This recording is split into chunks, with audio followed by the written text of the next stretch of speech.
In today's video, I thought we would get away from the generalistic terms regarding this outbreak of Ebola and get down to the nuts and the bolts.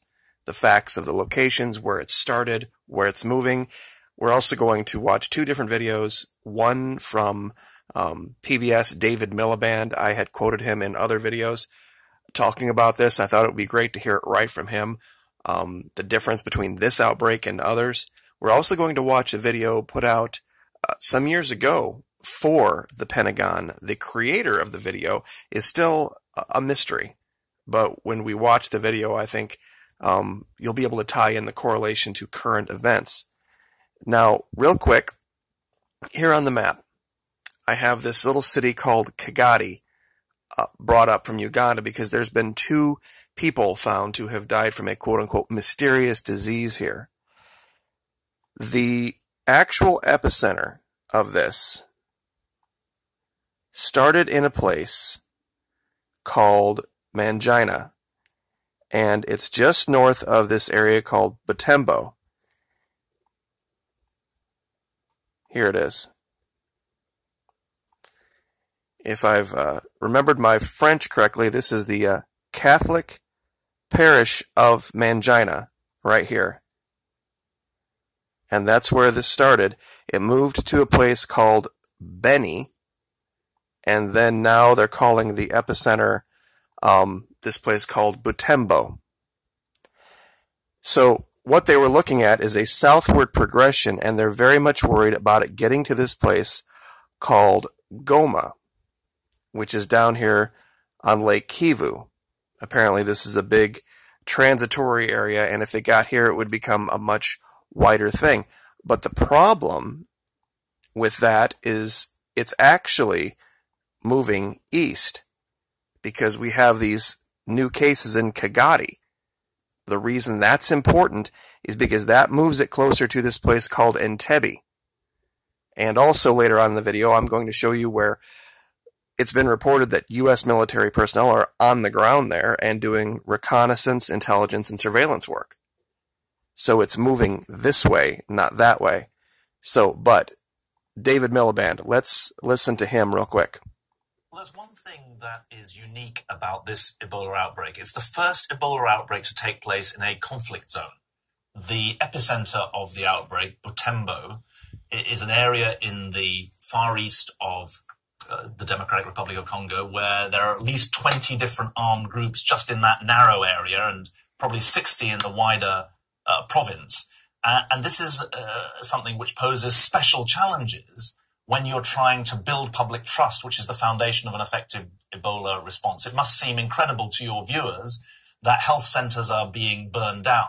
But 10 months into the outbreak, that is the case because the Ebola treatment centers are seen as agents of central government against which the local people have a high degree of animus. So this is why it's uniquely challenging. It's now 10 months into the outbreak, and all of my instincts and all of the facts I was able to gather on a trip there recently are that the situation is getting worse, not better. And do you think, because everybody obviously remembers in West Africa how awful it was there, and then how terrified everybody was that it was going to spread beyond Africa into America, Europe, etc. Does this have the same potential?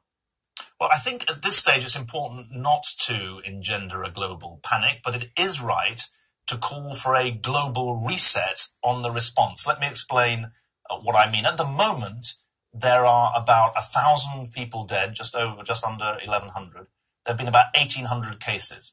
That compares with the West Africa outbreak of 2014, when over 10,000 people died. So in terms of order of magnitude, this is the second largest outbreak, but it's only 1/10 of the scale of the worst outbreak. Having said that, there's a real concern that the number of cases is being masked by the shutdown of services that's resulted from the attacks on the health centers. That's the important part too. He's admitting here that the numbers that they're showing, even though they are 1/10 of what was going on in 2014, he's admitting we don't have the ability to really assess what the real numbers truly are. Also, remember, that was something that went on for a year and a half. This has only been going on for a couple of months, and they're already this high? And this does become an international problem if or when the outbreak spreads from Butembo, the current epicenter, to Goma on the Rwanda-Uganda border. That's the heart of the cross-border trade. And obviously, if the outbreak was to spread to Goma, that would pose enormous regional concerns.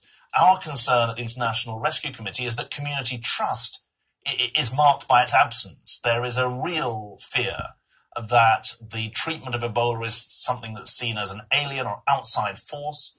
The association of international agencies with a national government which is disliked. Remember, this is an area where the national government cancelled the elections in December. It's a heartland of the opposition. And that trust gap is the biggest danger at the moment because it lies at the core of the risk that Ebola spreads and spreads widely. So that's the reality, and that's from someone who would know. Now, real quick, this is Doctors Without Borders. I just wanted to cover this one. I'll, of course, put the links down in the very top first pinned comment so that you can read this for yourself. The current epidemic was first declared in the small town of Mangina, and the outbreak's epicenter has appeared to move toward the south, first to Beni and later to the larger city of Butembo. That's what we covered. Nearby Katwa became a new hotspot near the end of 2018, and cases have been found further south, meaning towards this place called Goma. Now, this is from All Africa about this disease killing 2 in Kagadi. Okay, so that's probably, for my money, more of a worry. Because remember, it started up here, moved here and here. This is what they know of. But up here is where most of the fighting is to the north. So it could be screaming right now towards Kampala or towards Entebbe. And once it gets to Entebbe, Entebbe's a lot bigger than Goma. This is Lake Victoria. That's where it would finally jump and it would become a huge worldwide problem. And it could already be there. They're admitting that they have these tiny numbers, but in the same breath, they're also admitting these are the numbers we have, but we can't be sure that they're even accurate. That's the worst part of it. And literally every chart you see, they go back here to August of last year, when it wasn't very many, 16, 20, 50. As it goes up, by November, 250. February, it's gone to 700 in February. April was 1,000. May's 1,500. Do you see? From April, it was 1,000. To May, it's 1,500. Okay, so it's 500 in a month. To get to the first 500 cases took literally 4 months. So that's how many more people are getting it. The first 500 took 4 months. In the last month, we had 500. Now it's going to be probably 500 a week, and then it's going to go to 500 a day. That's what we need to be worried about. And here is what I was talking about, the U.S. military's best kept secret. And I'm going to scroll down here real quick about all of the different places. Let me show you the map real quick. This is accurate. This is how many different places in Africa we have U.S. military personnel.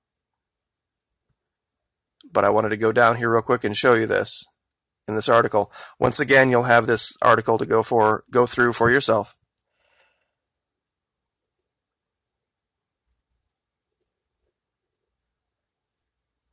Another cooperative security location mentioned in a July 2012 briefing by U.S. Army Africa is located in Entebbe, Uganda. From there, according to Washington Post investigation, U.S. contractors have flown surveillance missions using innocuous-looking turboprop airplanes. So we are there. It's been reported that we're there, and going as far back as at least 2012. So the likelihood that this could have jumped. The likelihood, we had soldiers killed in Niger. Now this is quite a ways away, Nigeria and Niger. But with the ability to transport back and forth, it wouldn't be hard. We only need 1, maybe 2. And we already flew a doctor back here that had been exposed to it. And he was in Nebraska. And actually, he flew back to Africa now, and so he's eventually coming back again. But I also wanted to share this video. I did it before, and I can't remember whether I did this on the Patreon channel or here, but I'm just going to go ahead and play this out and let you make your own decisions.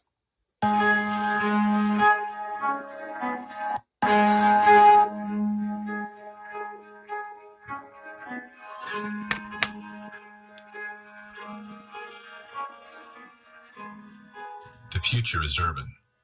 By 2030, urban areas are expected to grow by 1.4 billion, with that growth occurring almost entirely in the developing world.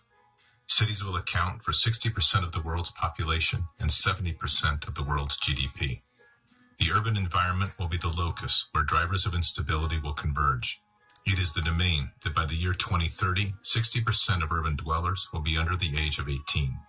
The cities that grow the fastest will be the most challenged as resources become constrained and illicit networks fill the gap left by overextended and undercapitalized governments. The risk of natural disasters compounded by geography, climate changes, unregulated growth, and substandard infrastructure intersect to frustrate humanitarian relief. Growth will magnify the increasing separation between rich and poor. Religious and ethnic tensions will be a defining element of the social landscape. Stagnation will coexist with unprecedented development as impoverishment, slums, and shanty towns rapidly expand alongside modern high-rises, technological advances, and ever-increasing levels of prosperity. This is the world of our future.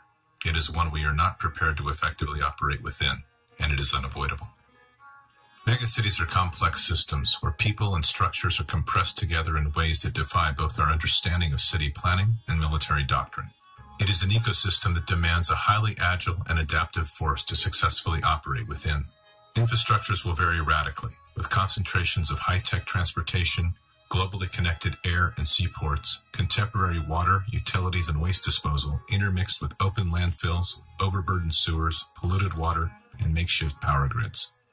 Living habitats will extend from the high-rise to the ground-level cottage to subterranean labyrinths, each defined by its own social code and rule of law.